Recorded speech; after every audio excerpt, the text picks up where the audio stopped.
Heath McIvor started puppeteering when he was 17 years old, and he's worked on everything from television shows such as Jim Henson's Me and My Monsters to arena spectaculars like Walking with Dinosaurs. His greatest claim to fame, though, may just be his own character, Randy Feltface, who has appeared in a countless number of theater festivals and on television shows around the world. I talked to Heath McIvor about his career, Randy, and everything in between on this episode of Under the Puppet. You're listening to Saturday Morning Media, and now, back to our show. Under the Puppet is made possible by the Saturday Morning Media Patreon patrons. To support the show and hear new episodes before anyone else, become a patron. Visit patreon.com/Saturday Morning Media for more information. And thank you for your support. Welcome to the show that talks to puppeteers about the art and business of puppetry. My name is Grandpa Choco, and this is Under the Puppet. Welcome to Under the Puppet. Before we get to the interview, I want to give a special shout out to listeners Shuluzula and Sweetie Retro Girl who left reviews for Under the Puppet on Apple Podcasts. It's listener reviews like these, as well as your word of mouth, that help new listeners find the show, and it is very much appreciated. Thank you so much. Well, now let's get to the interview. This one was really big for me because I am a huge fan of my guest, Heath McIvor. Heath has puppeteered on television and in movies, but it is the success he's had with his own character, Randy Feltface, that is to me really inspirational as a puppeteer and creator. Here now is my interview with Heath McIvor. Heath McIvor, welcome to Under the Puppet. Thank you. It's wonderful to be here. I'm so excited. I'm a huge fan of yours. Oh, well, thank you very much. And I'm excited to talk to you today.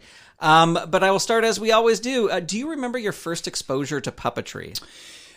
Yes. Well, yes and no. I mean, there was always puppets in in my collection of soft toys and stuff. When I was a little kid, I had a couple of glove puppets that I was really fond of and used to play with. But that's the physical form of puppets. But if I think about my first exposure to puppets, I think about the first puppets I saw on television. I think where there was always a puppet in every show. Mm-hmm. Every kids show had a puppet when I was growing up. And I grew up in Australia, and there were some amazing shows that had puppets. A lot of suit puppets, Fat Cat, Humphrey B. Bear.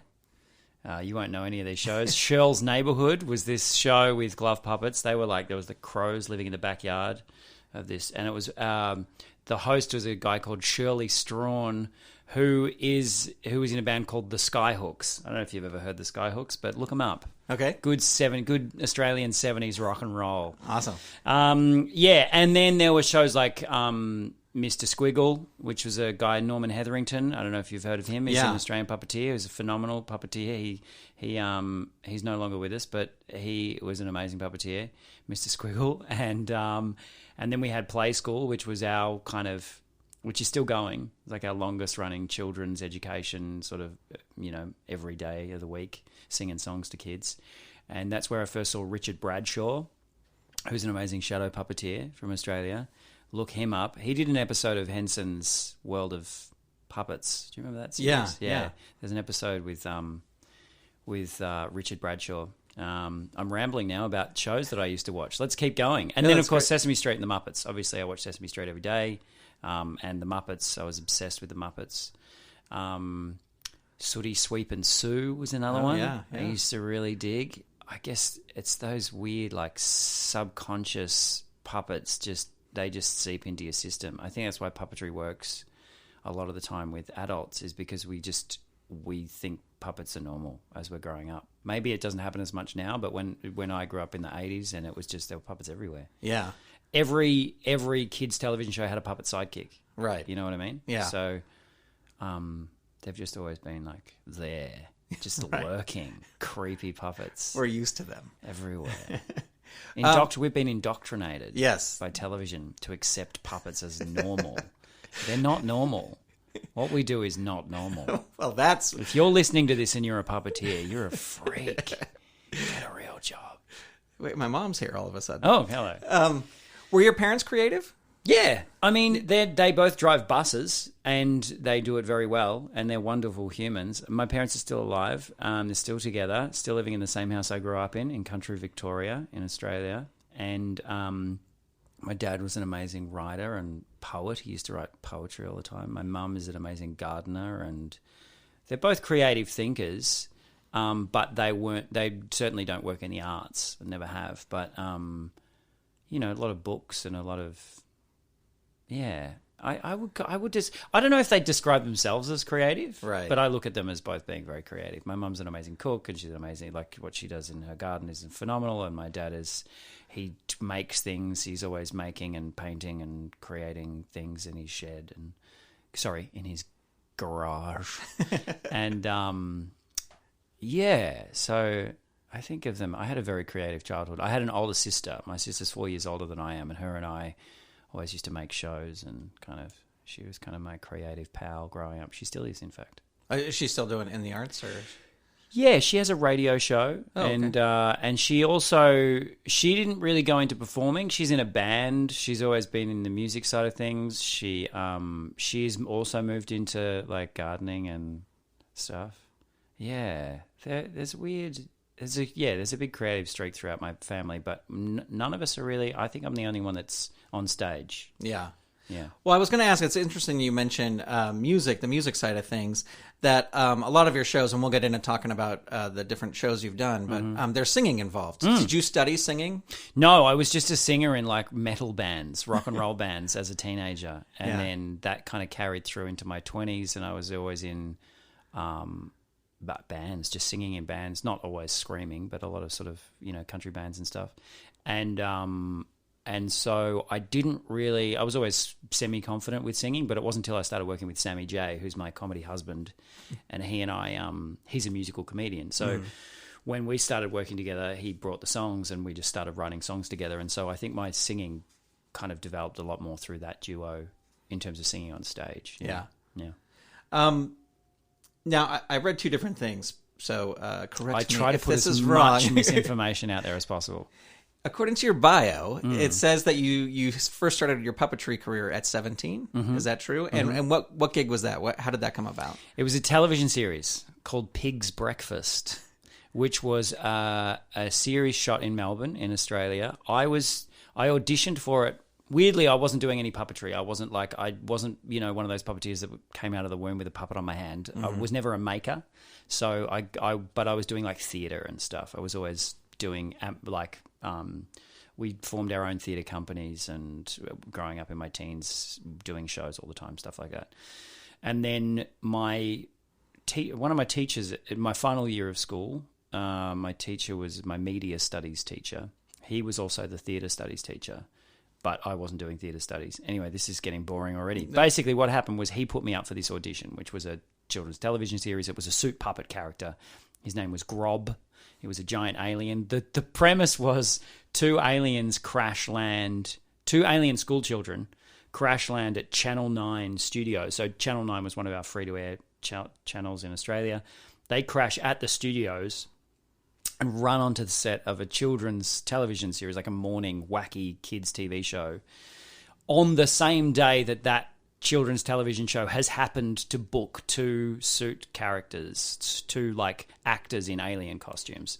They get mistaken for the actors, right, and befriend the two children on the show, and they go undercover for the rest of the 52 episodes as actors in costumes. Hilarity ensues. So yeah, I got that job 17. I turned 18 very like at the same time as I got that job, pretty much, and finished my last year of school. So I went straight into like a full-time television job as I was finishing my last year of school. And then that's how I became a puppeteer. Wow. So that's all you need to do to become a puppeteer is to get cast a lead role in a children's television series at the age of 18, 17, and then just do it for the rest of your life. Was it because you were younger then? There was just no fear, like, oh yeah, I'm going to go do this. Yeah. I'll do this. Yeah. The only doubt I had is when I got the job, because I was going to study. I was going to go to university. I was going to become like a journalist, I think. And so when I actually got cast, I had this moment. I remember I sat down with two of my teachers, the media studies teacher and another teacher, and I was like, what do I do? Like, do I want to do this? And they were like, yes, you do. And I was like, yeah, you're right, I do. So it was a bit of looking back, it was a definitive kind of moment, because I I mean, I've done other stuff, but I haven't really ever. I've started calling myself a puppeteer then, and I have ever since. Mm-hmm. So now you mentioned that you're not a maker, but do you build puppets? Not really. Not really. Not really. I enjoy building puppets, but I don't. I haven't done it enough to be very good at it. Mm-hmm. So if I'm doing a show, if I'm like, I'll write a show and go, okay, I need this puppet, I'll just make it. But I won't make a really good looking puppet. You know what I mean? Yeah. That's not to say my puppets are crap, the ones that I make, but they're not. I'm not a maker. And I work with so many amazing makers. Like, I know so many phenomenal makers, and I've been lucky enough to collaborate with them and perform with them. And it's like, if I want to make a puppet, I immediately see in my head who can make that puppet. Mm-hmm. And it's like, why would I even? Right. You know what I mean? Yeah, I'm in the same exact boat as you. And it's like, I would love to. Like, I've had moments where I've got patterns and been all like, okay, I'm going to make a puppet. I'll get the foam and I get everything together and the fleece and everything. I'm like, yes. And then I'm like, oh, just do something else for a minute. And then it just never happens. But I had, until very recently, I have a shipping container in my parents' backyard that is full of my stuff because I'm of no fixed address. And in there is the workshop that has followed me around for the last 15 years, that has all the suitcases full of fabric and felt and foam and all of the the bits of wood for rods and armatures and steel and all the stuff, all the mechanisms in boxes and suitcases that I am now just shedding like so much dead weight that's followed me around, and just donating it to all these makers that I know. Yeah. So, yeah. To answer your question briefly, if you want to edit this out, no, I'm not a maker. Well, let me ask you about. We're going to talk a lot about Randy, but a lot of puppeteers have noticed that Randy's arm rods kind of connect to the palm of his hand. Yes, they do, as opposed to the wrist. Yes. Was that your decision? Did you do that? No, I didn't. But it's better. Yeah. Well, it's better for me. I look. Glove puppets are my thing, right? Mm-hmm. I love glove puppets, and if you give me a glovey, I'll just go for it, you know what I mean? But that position on the palm of the hand for Randy it's just him. It's like everything, all his movements are so, I'm so used to getting naturalistic movement and incidental movement out of his hands because of where those rods are. Yeah. I find if they're underneath or in that side bit of the, what do you call that bit of your hand? Yeah, like the meat of your hand or the something. Meat, yeah. The underside. If your thumb is up, that it's you can't get those little sideways. It's just not it doesn't work for me. I still can do that, and I'm happy with that. Right. But often those rods are designed to like come out. Yeah. His are bolted in, and I go hard. Like his arms take a pounding. You know what I mean? He's very. But to answer your question, no, I didn't design that. A man named Philip Miller designed Randy, and there's a name you should know. He's amazing. Philip Miller, yeah, he's a puppet maker from Australia. Has a company called Puppet Vision. He works for CTC, Creature Technology. Okay, yeah. You're Walking with Dinosaurs, King Kong, Train Your Dragon, Arena Spectaculars. He's a phenomenal maker. He made the puppet. He made Grob. He made the first character that I was in. Mm-hmm. I met him in that audition in 1998, and I've worked with him heaps. He's like my Yoda of puppetry, but his making is just exquisite. And he made Randy. Oh, I can tell you that story. We can talk about where Randy came from. Well, I mean, do you want to talk about the rods? No. I was just asking. That was one of the things that when I sort of put out a call that you were coming on the show, that was one of the questions somebody asked as a builder was like, why? Because they're in a different place. But are they in a different place? Like, who made that rule? Well, that's true. The Muppets. That's true. Is that the Muppets that made that rule? Jim Henson himself. Henson was like, this is where the rod goes. Yeah. No, but I when we first saw your show down in Melbourne, like you notice right away that the hands move differently, and it's really interesting. So that's all why. You know what? It is tricky to get it right because you need enough play in them that there's enough space between the hand itself and whatever is holding it in. So I usually have a lock nut there. I have worn down screws to the point of them snapping, like because of where it is. I very rarely replace them. Those hands, like those, it's once it's in. I have rods. I change the rods. I'll take it off and put a new rod on if the rod starts to bend or get a bit. But I use like heavy gauge steel for my rods as well. That's the other thing. There's no bend in my rods. So if you look at your Kermits and stuff, they've got play in the rods, and a lot of the puppets have got that same. All your Avenue Q puppets, they've got that play. I don't have that. They're like, he's rigid. He's a little robot. So that I didn't pick that place, but if I'm working with a puppet maker to make a glove puppet, I'll often suggest that if the puppet needs to do stuff like that, like what sort of things that Randy needs to do.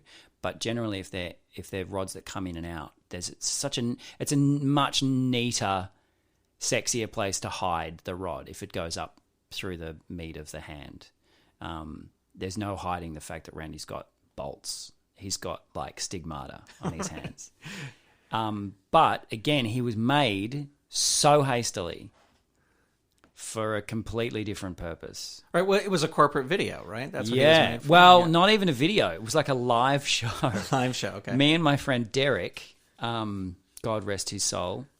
Derek's not dead. Derek's a good friend of mine. He and I made this show. So Derek, I met through Philip.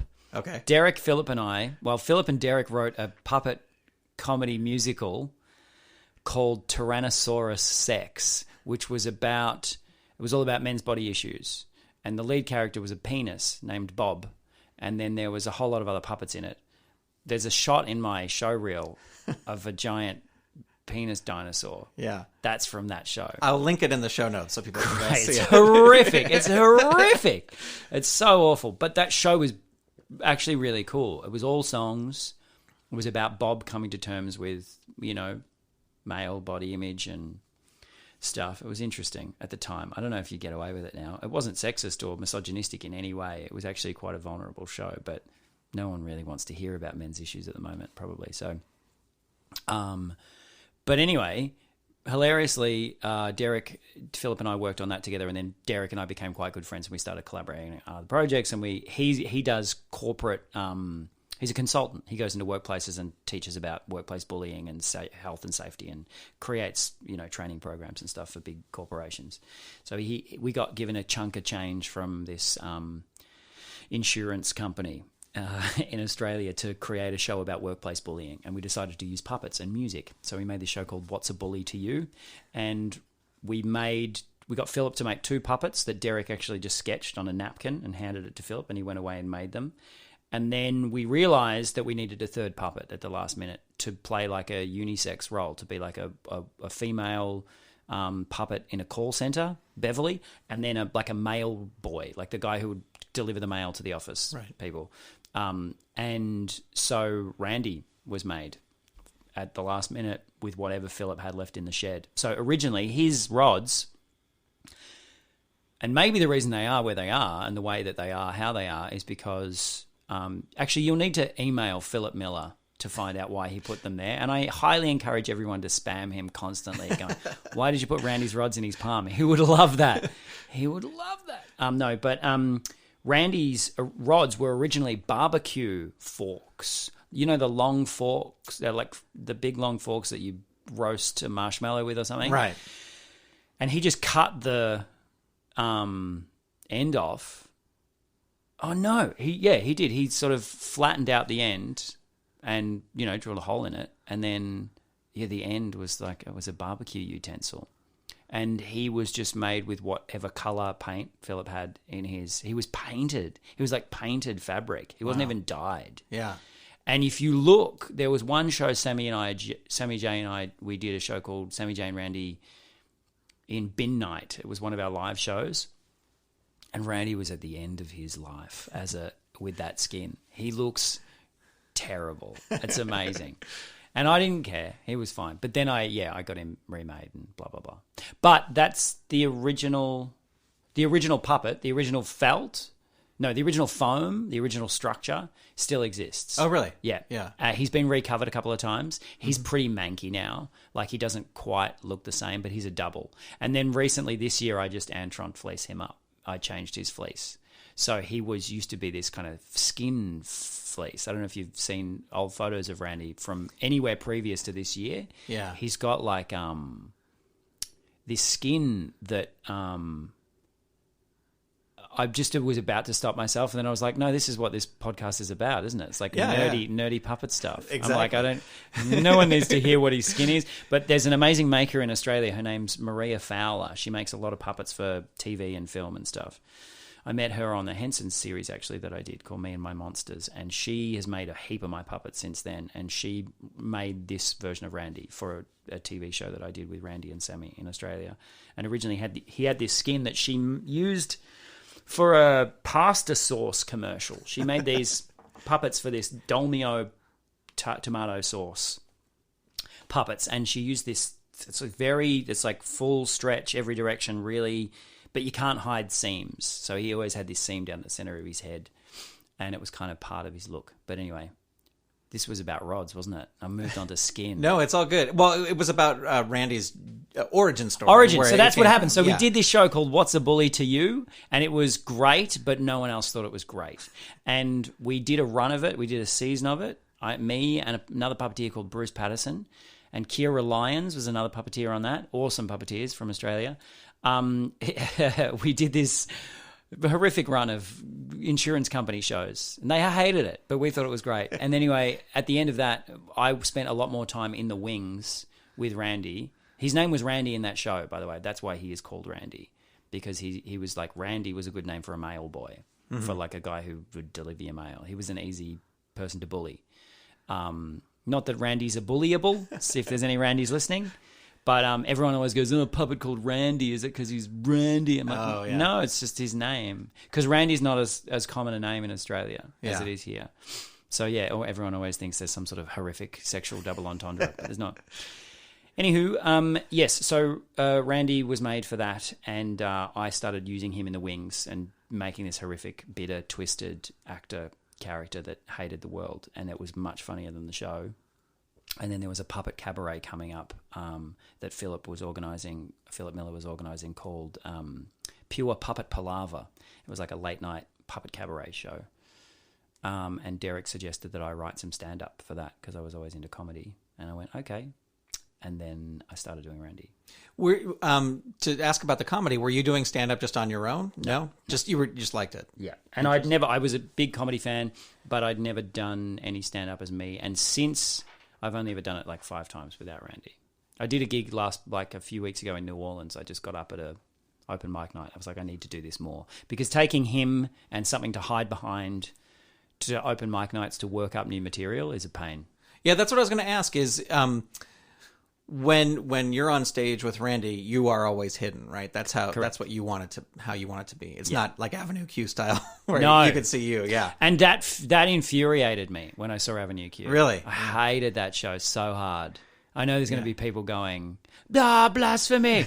No. But when I saw that show the first time, I saw it in New York, and I was furious at interval, and I couldn't figure out why. And I was like, you just make a choice. Right. Is it a puppet show or is it a musical with humans? If it's a musical with humans, just put the puppets away. If it's a puppet show, let's see the puppets. Like when I saw Puppet Up and you guys go, whoop, Puppet Up, and you're like, yes, that's the height you hold a puppet. Let's do this, Right. Plus, I just thought all the jokes in Avenue Q were not funny. Well, look, this is super controversial. You know what? I'm doing this just to annoy people because I know how much people love that show. And when it came out, everyone was so excited for me to see it. Yeah. And I was like, I think that it's very front of mind. My big secret is I still have not seen it. Great. I have not. Don't worry about it. Yeah. Is Gary Coleman still in it? You know what I mean? Like that joke dated within like a week and it was still going. My thing is I always just know, like, whenever they're casting for it, they're like, oh, must sing well, we'll teach you how to puppeteer. Like, it's the puppetry is not important to that show, at least now. No, but nowadays. That surprised me because I've seen versions of it since, or there was some exquisite puppetry moments in that show. Like, there's this great moment where a huge version of a puppet appears over a building. There's like a big baby puppet, and I was like, that's awesome. And then there was this great moment where they go to bed, and they had like, vertical beds on the stage, and they would like pull the blanket up, and they had like there's some really neat puppetry in that show. But there was only like one moment, I think, and the nerds listening can correct me on this, whether or not. Am I insulting your audience? No. Great. Nerds. No. There's only like one or two moments where there's like the Cookie Monster-esque puppet. Tally, whatever his name is. What's the bat? It's like anyway. There's a swarthy puppet. He's a two-handed puppet, so he's a glovey with two puppeteers. And there's only like one moment in the show where you see him without the puppeteers. I was like, oh, that's good. I can focus on the puppet and not these, gerbil-faced actors, enthusiastic. I'm holding a puppet faces. Yeah. Please send all hate mail to heath@heathmciver.com. There you go, if you want to get in touch. Talking about Randy, Randy has, and maybe this developed in the wings of that show, he's got this elaborate backstory where he's got an ex-wife and his career and all this. Was that there at the start, or did that just develop as you used him? That developed as I used him. I started doing stand-up with him, and it was basically just me talking with a puppet. So... as in talking my opinions through a puppet. And then I decided to write a full-length, hour-long solo show for him called Randy's Postcards from Purgatory. And I needed a backstory for him. And I was going through a breakup at the time, and I thought it would be funny if he was a failed children's entertainer. So I wrote in a divorce for him, and I was drinking a lot at the time, I think, so I made him an alcoholic. So this alcoholic, out-of-work children's entertainer going through a divorce was kind of the premise of that show. And then we went back through his life, and I just invented it as I went. His backstory's changed about 10 times. Oh, really? Okay. Well, sort of. The ex-wife thing doesn't really ever come up anymore. I will, if someone asks me in an interview what his or if you ask him what his backstory is, he'll just make up something on the spot. I have a rule with him that I don't really answer. I never give straight answers with him, sort of thing. So he changes a lot. His backstory, that's probably from an old bio. It was probably online somewhere. Well, and I just know on the TV show, he had a his ex-wife, Ricketts Lane, of course. Lane, he's an actor in that show. God, okay, yeah. Just as Sammy J is a lawyer in that show, right? Randy has an ex-wife. Yeah, got it. So that's. So Randy's an actor. Okay. Well, you mentioned this that Randy is sort of you, and you were just talking, through Randy. Do you ever get worried that if Randy says something outrageous, people are going to go, "Oh, that's how Heath really thinks about that situation"? Does that ever worry you or not? Not at all, because as a comedian, you are. It doesn't matter what comedian you are. You play a character on stage, even if you're being the most honest version of yourself. You are. You're saying things in order to get a laugh and a reaction. So if I say something on stage and people go, that's how Heath thinks and feels, it is, but I'm saying it's a comedic premise. It's a construct. So I'm not worried. If I assume people will associate Randy's opinions with me because I write all of his jokes and I am the puppeteer doing it. So if he says something, I have to be able to walk out into the foyer after the show and address that with anyone who has an opinion about it. Right. And that's my role as a comedian. If you want to talk to me about the puppetry, again, I will, same thing. It's not like, it's the same thing. If you associate his movements and thoughts with me, that means that you understand how the show's working. You know what I mean? Right, yeah. So if you forget that there's a puppeteer underneath him, then that's the best thing I can ever achieve. Right. As a puppeteer. Yeah. Well, and speaking of walking into the foyer, I wanted to ask you this. When we saw you in Melbourne and you came out into the lobby with Sammy J after the show to merchandise and all that kind of stuff, take photos, you were wearing a mask. Was I? Yeah. Right. Is that something, do you really, I know we kind of talked about a little bit about this before we went on, but is that something you try to keep you guys separate? You saw that show. I did that for a lot of time with Sammy J because we were doing a lot of merch at that point. I wore a balaclava, I think, maybe even. Yeah. I keep myself as invisible as possible. I don't do photos with him. If I take photos with fans after show, or if I take a photo with someone on the street or anyone, I always hide. Like I'll hide behind the person, and Randy will be in the shot. Got it. And so I don't really do that thing where I put a mask on for merch because it's just annoying.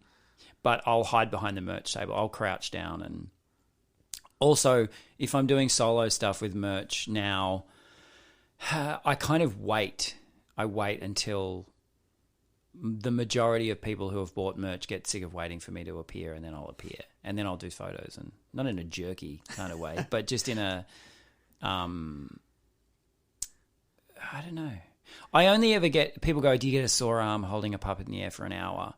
I don't. I get a sore arm holding my puppet at a right angle at a merchandise desk for 2 hours. Right. But I'm happy to do a show for 90 minutes with my arms straight up in the air. But it's that position, that right angle, that Avenue Q position, ironically, yeah. that I find like the next day I'm like, ooh. Also, I have to swap arms with him a lot when I do merch because I'll usually take photos with my right hand, but I'll swap him to sign with my right hand. So if someone wants something signed, I use my right hand and he goes onto my left. Yeah. So I end up going at the end of it. You mentioned this, and I'm not going to ask you the question because you already answered it. Is because when we saw you, it was a group of 8 puppeteers. Mm-hmm. And we're like, how did he keep his arm up the whole time? And you've already answered that. You like doing it, but are you sitting on a rolly? Are you sitting on a chair underneath? I'm on my haunches. You're on your haunches. I'm crouched. Wow. Yeah, I crouch and I move a lot. So I kneel. I go between kneeling and crouching, and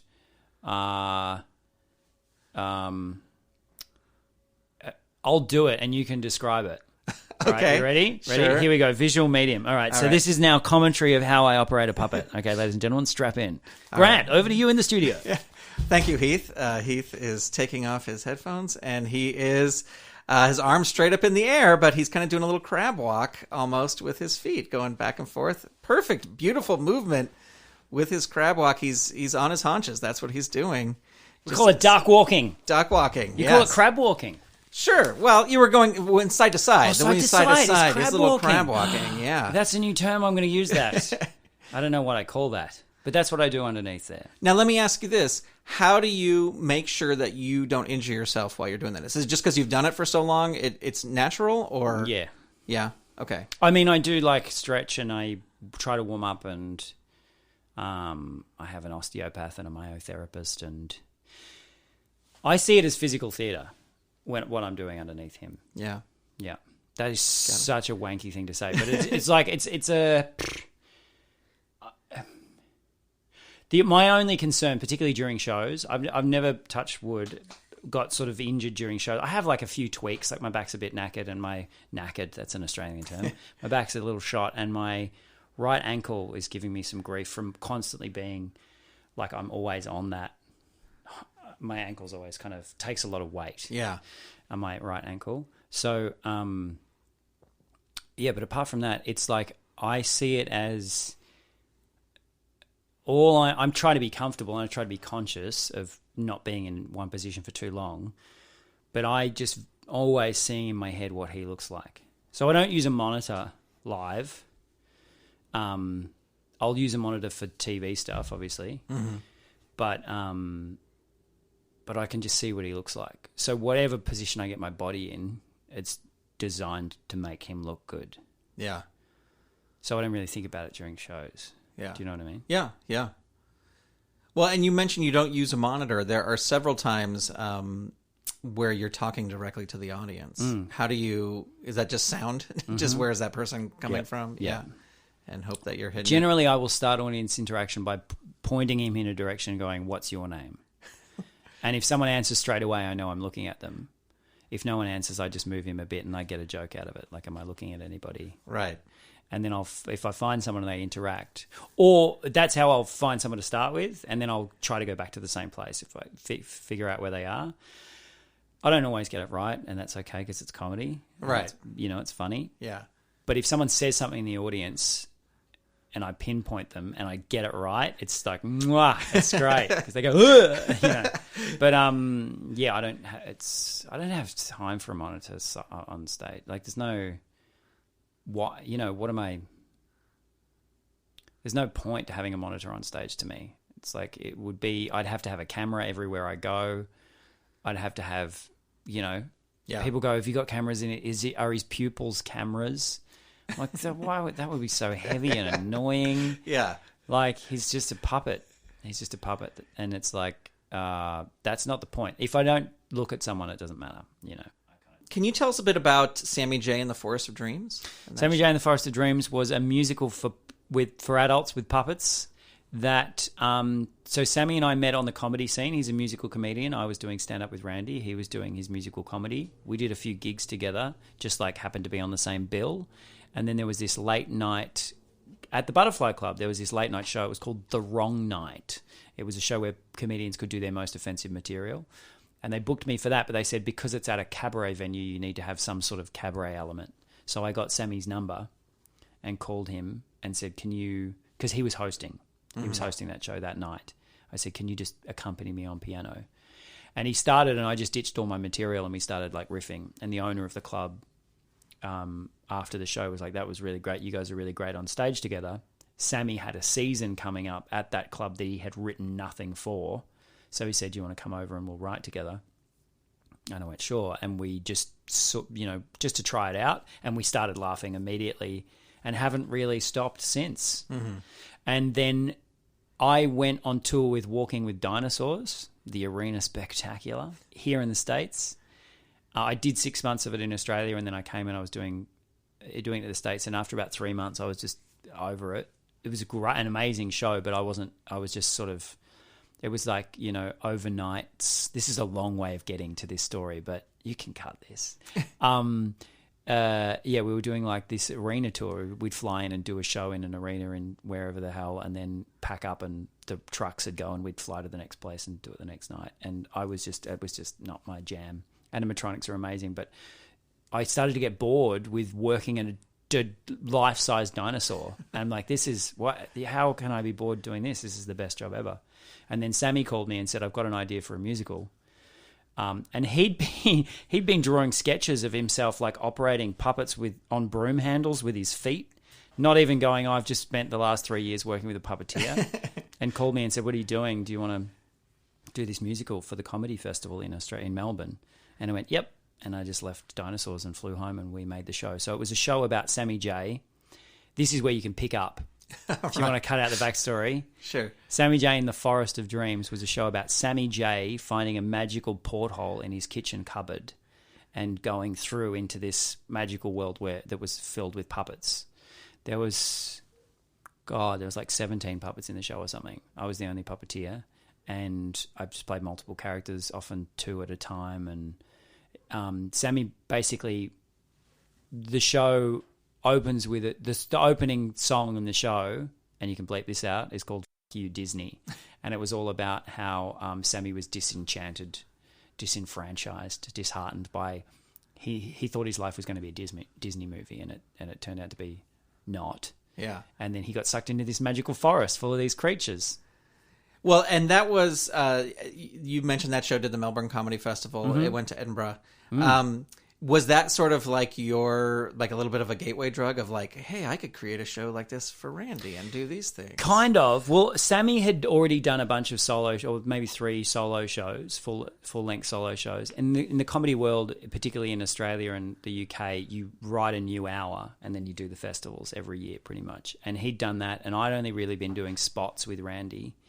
And then Forest of Dreams was absolutely a gateway drug into the full festival circuit. Mm-hmm. So, because that show was like really cult, kind of took off. It got nominated won awards and things, and it was just it was so stupid and irreverent, and the songs were great. Like Sammy wrote some really amazing music for that show. We wrote the whole thing together. We were super enthusiastic, super organized. The puppets were made by a guy called Leighton Young, who's an amazing puppet maker. And then, from there, I was like, this is what I want to do. I want to do this for ages. So then, I wrote Postcards from Purgatory was 2009, I think. And then, I've done a solo show pretty much every year since. Yeah. When you are doing a solo show and you write a new hour kind of thing, are you able to go out and try out this material, or do you just write out the hour and then hope that it's funny the first show? Or, you know what I mean? Yeah, a bit of a combination of both. Okay. So most of my solo shows have some sort of narrative drive, and they have a good 20 minutes of kind of theory and some bits that are kind of a bit more heartfelt, or a bit more kind of introspective or existential or whatever, esoteric, whatever word you want to use. And so those bits, I don't do those bits at comedy clubs. But the other bits, every show I write, I need at least half an hour of stuff that I can do on the road, so I have to try that stuff out. But historically, I've sat down and written an hour, or my process is I sit down and I write probably about 2 hours, and then I trim it down and trim it down and trim it down and trim it down to probably 50 minutes, and then I add jokes, and then I trim it again, and then I add more jokes, basically. It can never have too many jokes. Yeah. And then you put it in front of an audience and go, oh, that's not where the laugh is. I was so wrong about that. It's this bit, such a different thing. But then recently I've started just like working up more material on stage. So I'll have an idea and I'll just put it in front of an audience and riff on it until I find I improvise a lot in my live shows with the audience mostly. Do you record your shows so you can listen back to them and that kind of stuff? Yeah. Just audio or video? No, just audio. Just audio, yeah. Yeah. Because the moves change. I don't want to get hooked on a move. It's funny with the rhythm of a joke, you'll find a comedian will hit the same rhythm and do like the same hand gesture every time. Some are like that with Randy. Yeah. But it's funny to me it's more entertaining for me if he does something unexpected. Like for me, like if I'll look up at him and he'll just like, wipe something off his mouth, or like he often brushes something off his desk. Right. Yeah. Things like that, and like, or adjust his shirt, or, just do little things with his hands. It's all so weirdly second nature. Anyway, whatever. Well, in 2015, you and Sammy J, and we kind of mentioned this before, I think this is so awesome, is that you got to do a TV show. Yeah. And how did that come about? How were you just approached and they were like, hey, we want you to make a show? No, we pitched that show for 5 years. What? Oh, wow. Basically, yeah. Okay. We had an idea. We wrote a live show called Ricketts Lane in 2010. And that show, it won Best Comedy at Melbourne Comedy Festival, and we took it to Edinburgh and we took it around the place. And the whole idea of doing that show was to prove the concept, because we wanted to make a TV show. Yeah. So we had a 5-year plan. We're like, if we don't make a show in 5 years, we'll try something else. But Ricketts Lane was kind of like the premise, and then all the other duo shows, because that was the first Sammy J and Randy show. Okay. Together, like our first hour together. Yeah. We did Forest of Dreams, and we'd done heaps of hours together that were like songs and sketches and like bits of stand-up, but we'd never written a narrative show together. So Ricketts Lane was that. And then Sammy was playing a lawyer, Randy was his bum housemate, and Sammy had to prosecute Randy for tax fraud. That was the premise of that show. Housemates, odd couple, blah, blah, blah. And we did that show to show television executives what it looked like. And then we started writing scripts. And then it was, 5 years of development and bouncing back and forth with networks and different producers, and until we finally got to a point where they were like, yeah, let's make it. Yeah. And then we worked our butts off. And it was only 6 episodes. Yeah. And it's a really niche little kind of, I love it. I haven't watched it. You watch it back and go, I do different stuff. There were jokes that we lost that I'd love to put back in. But as far as the puppetry goes, there's some really cool bits. We did it all in camera. There's only one shot in the whole series where we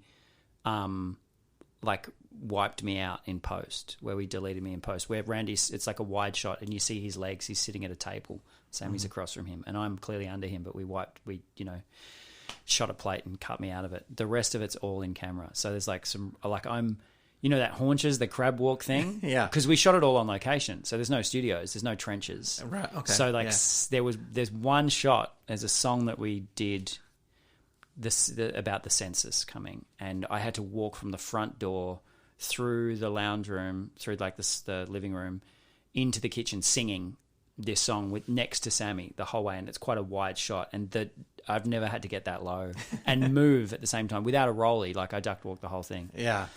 And it was great.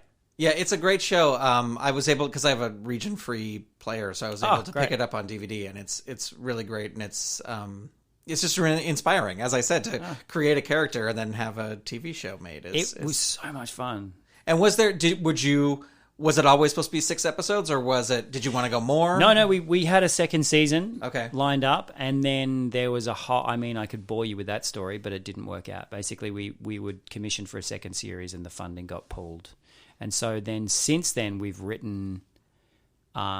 pitched maybe 3 different series. The most recent series that we have in development, but it's not, it's sort of gone cold.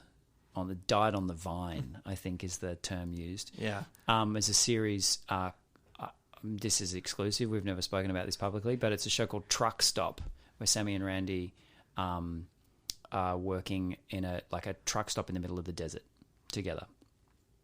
And yeah, it's sort of like we wrote a whole bunch of different ideas picking up off the back of Ricketts Lane.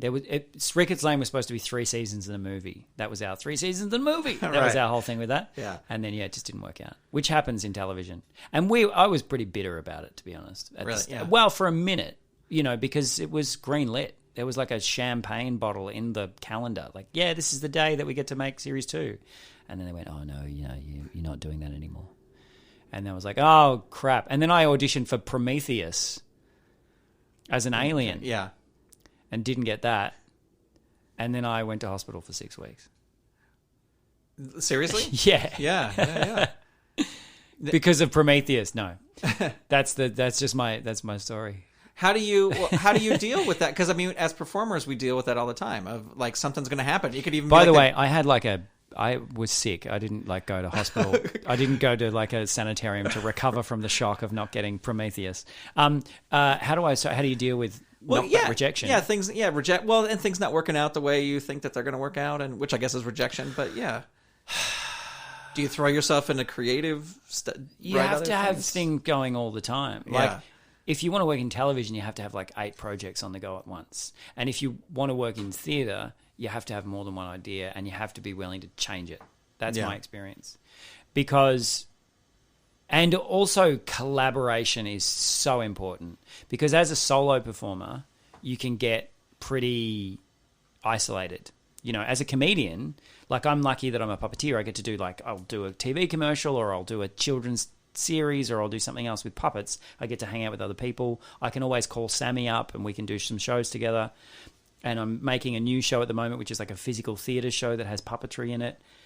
And you just have to have 8 things going at once. So when you have those moments of rejection, it sucks if you've got a lot invested in it. And if you have an expectation that things are going to work out, of course it sucks. It's like a relationship that ends. It's like you have to mourn it. But I don't think I ever want to be in a position where I'm like, well, now what do I do? Right. It's like, oh, you do one of the 8 other things that you wanted to do, you know? And even with ideas for Randy for what he does next, because I'd love to do a lot more stuff over here. My whole plan to come here is I want to work on Sesame Street. You know what I mean? That's why not? Right. So that's still every puppeteer's goal, right? You know what I mean? Yeah. So it's that's my dream too. Why not? So I'll bring Randy over here. I'll do gigs with Randy, but I'm just using him to get to Sesame Street. Yeah. You perform with Randy a lot in live spaces, live theater shows, but then you also did this TV show. What changes about your style when you move him in front of a camera, or is he exactly the same? He's more refined on camera because I can see his subtle movements. I do all his subtle movements on stage, but I started working with glove puppets on screen. So my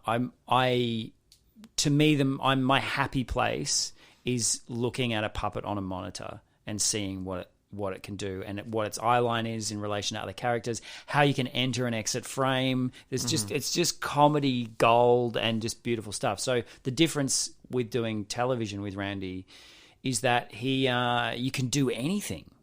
You can put him anywhere in the room. With stage, I'm locked. I'm locked. I've got a meter to work with, or whatever that is in feet. Or 3 feet, yeah. 3.5, maybe 1.5 is about as wide as I'll go with a playboard. Usually, I just use an ironing board. By the way. Oh, really? Here's a tip. If you want to do puppet shows, I have an ironing board draped in black fabric, and I just put I'm using drumsticks at the moment for wings. So I zip tie drumsticks onto the end of an ironing board, and then I just gaffer tape fabric onto it. And I do that because every hotel room has an ironing board. Every theatre has an ironing board. They cost $20 at Kmart or Walgreens or Walmart or whatever. So I roll into town. If the hotel room doesn't have one, I just go get one. And you bring your own fabric? I bring my own fabric. Yeah. Yeah, I bring fabric, gaffer tape, cable ties. Don't ever try to take gaffer tape and zip ties on as carry-on. They frown upon that. But yeah, so the difference is that with being on camera with Randy is that, or with any puppet, is that anything's achievable because you can, and the subtle movements are just so much more fun to explore. Whereas live, he's got to have. I have to work with a room. I've got to feel it. The audience dictates how the room feels. So you have to. It's not like doing a theatre show. You go out and you do the lines and you hit your marks. But same with Puppet Up. Like the audience is giving you the feeds, right? If they suck, you've got to build the momentum. If they're like, yeah, you're like, great, this is going to be fun. Yeah, it's easy. It's easy, And so Randy's energy has to either match the audience or surpass it to kind of. But on camera, it's like he gets to be still and say what he needs to say and move in the way he needs to move. Yeah. I don't need to do any gratuitous flailing to get the energy up on camera. You're not trying to reach that person in the back row when you're on television. Exactly. Yeah. Well, and one other question I wanted to ask about your work with Sammy J is, what do you feel is important about maintaining a perfect creative relationship with somebody? So being able to work with them and... The most important thing about maintaining a perfect creative relationship is to celebrate its imperfection. So Sammy and I count myself insanely lucky to work with Sammy. Both our work ethic and our energy, our sense of humor, our aesthetic collides in such a special way that it's just, you take it for granted when you work with other people. Sometimes you're like, well, no, it's just because, we have such a shorthand. We're so quick at writing together.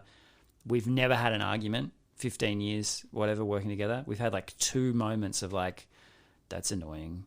And we've annoyed each other, but I don't know how to answer that question. It's like going, how do you make a marriage work? Well, you meet someone who's not an idiot, and you appreciate them, and you respect them, and it's the same thing. It's like, sometimes creative, bands who hate each other make amazing music, but so I guess it works like that, but it's not sustainable. Right. So it's just and always have an open relationship with your creative partners, I think. Yeah. Because one of the best things about Sammy's and I think one of the things I value most is that we celebrate each other's solo victories. There's no weirdness. It's like, I've got this opportunity. Great, go for it. Do this. We'll continue to work together. Everyone thinks we've broken up, but he's doing TV in Australia at the moment, and I'm here trying to get on Sesame Street. Well, let me ask you. Randy Writes a Novel was kind of your most recent show, right? You had one. You had one after, right? Because you have one coming out on DVD. I've had like 2 since. Yeah. Oh, 2 since. Okay, I'm sorry. No, you wouldn't have seen them. They've never been shown on the television. Well, and you have a DVD of Randy Writes a Novel. Yeah. And how many shows did you film for that DVD? Is that just one single show? Yes. Yeah, because you had done it so many times before that. It was... Yeah, I'm trying to remember the chronology, but I had done it... I'd certainly done it in Edinburgh. I don't know if I'd done it in New York yet, 2017. Maybe not. I don't know. I can't remember when I shot it. I think I shot it in 2017, and then I took it to New York the next year. It changed a bit. Or maybe I shot it... No, I definitely shot it before New York, I think.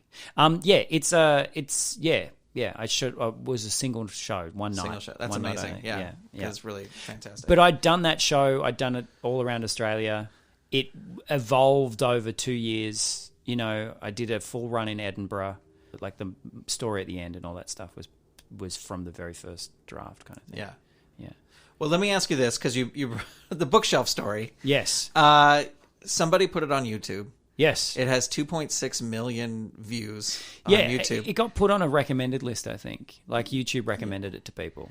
But is there any part of you where that's like, I want those 2.6 million people to buy my DVD? Or where you're like, this is the greatest promotion I could have? The second one. Yeah. Because when it first went up, I was like, I should probably take that down because I haven't released it yet. And also it was on television in Australia. It was on ABC, it was on iView, which is like the streaming platform. That's where they ripped it from. You can see there's a watermark, a little logo in the corner. That's the network. It's an Australian network. Okay, yeah. And when that went up, I went, I'm just going to let this sit for a minute and see what responses it gets before you rip it down. The person that put it up didn't put an ad on it. It's not monetized for them. They've probably got 1 million subscribers now for their YouTube channel, but good on them, really. But if it had have been monetized, I would have taken umbrage, I think, probably, and gone, well, hang on. I appreciate the views, but why are you making money off it and I'm not? Right. But then I was like, okay, well, I've got it on DVD. If people really want a copy of it for themselves, the hardcore fans can go to my website, buy a copy. And you can't... How do you reach that many people? Right, yeah. And then someone ripped the whole show and put the whole show up, and now that's had 1 million views or whatever. It's like, that's great. Yeah. And that single action... That person stealing that Morgan story, I'll use the word stealing, but taking that Morgan story and putting it online has pretty much broken me in America. Yeah, I came across it. I have known you before and seen you before, but I came across it and was like, I watched it 5 times right away because it was just so hilarious and so funny. Well, the only thing I thought when it went up was I was like, oh, that kills. That's the whole, like, it's the end of the show. It's the reveal. Yeah. Like that whole hour is constructed for that last 5-minute reveal, where the Morgan story is the whole point of the bookshelf story is to prove the concept of stories and how you invest in them and how important they are and whether or not art is only art once it's been witnessed. Does it have to be true to be real? Does that, all of that was a whole basis. And they just took that bit and went, this is the end of the show. And then, so that was the only thing when I first watched it. I was like, yeah. You've ruined the ending. And then it's like turning to the back of the book. But then I thought for, I reckon, 3 seconds and went, let's see how many people watch it. Yeah. Yeah, and I think, because I looked last night when I was finalizing the questions here, and that the whole show has like 2.5 million. Oh, you wow. know, like it's Really? almost That's cool. the same amount. So. That's lovely. That's Yeah. great. Yeah. Because, yes, I could monetize that. And if I had have charged $1 a view, I would have got $2.5 million. But that's not really how it works. Right. Because someone, $100 in, someone would have ripped it anyway. Right, exactly. But the funny thing is I've got a special in a can right now called The Book of Randicus, which I filmed earlier this year. And I really like it. It's about to get color graded. It's like, it sounds great. It looks really cool. And I'm looking for an acquisition for that at the moment. It's not shot in high enough def to sell it to Netflix or anything. But so hopefully, if I put that online for $1, I'll get People will want some it. people will want it. Yeah. So that's the plan there. So it's like that someone else ripping it is an investment in my future. And I think that's something I learned early is you can't pick the order of your successes, and you can't necessarily there's been times in my past where I've worked on things like where I was like I wouldn't say I was like, no, I was like self-righteous at times in my early 20s around puppetry and stuff. You know, like you get a bit, Right. And there were certain times where I look back and go, you should have just shut up and let that play out. And that's where I'm at now. I'm like, oh, let's just see what happens. Yeah. Also, I think it's very punk to steal a show and put it on the internet and see what happens. I don't, go for it. Yeah. Steal content. Well, as we're wrapping up here, I did want to ask about, because part of the reason I think you're here in the States is Bring the Funny, the TV show you're on. And I don't know how much you can talk about or say, but... All of it. I can't tell you the winner, because that hasn't been on yet. I have talked to other puppeteers who've been on this show, who have gone on these kind of competition shows, these reality competition shows. And a lot of times the experience is not pleasant, and people say, and I went on with a puppet character on America's Got Talent, got buzzed immediately, didn't even get to do anything. Like I walked out on stage, got buzzed, and I was like, I would not do this again. But how was your experience with this show? I mean, I know you don't want to trash them, but no. Was Well, it good? firstly, I would say if you want to do a reality television show and you go into it thinking it's going to be a positive and enjoyable experience, you're misguided. Like, you know what I mean? Yeah. Like, because that's the nature of those shows. They're horrific. They're gladiatorial, manipulative, so heavily edited. Like, if you think any of those reality shows are real, they're not. They shoot the backstory stuff they shoot with you is hours and hours of footage of you saying 800 things about your experience so far, all the other contestants, your childhood, your sick mum, whatever you talk about. And then they go, oh, yeah, great, that's great. Can you just say this one little bit? And then they'll just use that one little bit. Right. You know, so it's all so heavily edited and stuff. My experience on Bring the Funny was immensely positive because I was just, everyone who worked on it, all the comedians that worked on it have had some experience, like at varying levels, but they're all working comics mostly, and sketch groups and whatever. So everybody kind of knew their thing. Everybody had their character. Everybody had their vibe down. It wasn't, no one was particularly green. So everybody kind of was pretty chilled, I think. But what got me was the reality television side of it is very stressful. So the environment they create with that backstory stuff and like this idea that you're competing and God, you're going to get through to the next round, and it's horrible. It's horrible stuff, and it's psychologically, it's really full on. But I loved it. I've said no to America's Got Talent and Australia's Got Talent and those shows just because. Okay, so the reason I left Bring the Funny was there was a comedy clash and I got knocked out by a comedy magician called Jared Fell. He's from New Zealand. Good friend of mine, beautiful dude, very talented, amazing magician. His acts are brilliant. My act is so different, but we were put together. We were clashing, right? And so when you start comparing art forms that are so different, people have to pick one that they like and one that they hate. You can't, that's just how our brains work as an audience, unfortunately. Yeah. So it's like you're either the winner or you're the loser, rather than these are two cool things that are happening. So with America's Got Talent, you got buzz because they're like, okay, we've seen a puppet. Doesn't matter how good you are. Right. You know what I mean? Oh, we don't have a troupe of acrobats that throw knives at each other's heads while singing opera. Keep them in.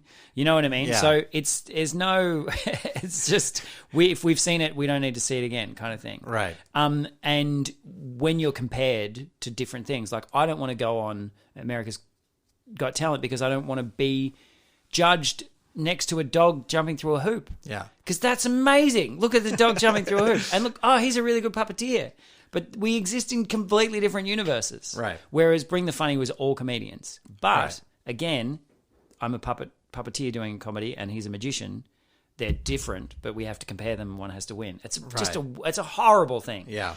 But one last point I'll make about that is that the reason I did that show was tactical. So I had this YouTube thing that happened. I didn't have management. I was managing myself and loving it. I was touring. I don't have any responsibility. I've got no house. I've got no wife. I've got no kids. I can up and move. I want to break into the States. I get a call going, do you want to do this show?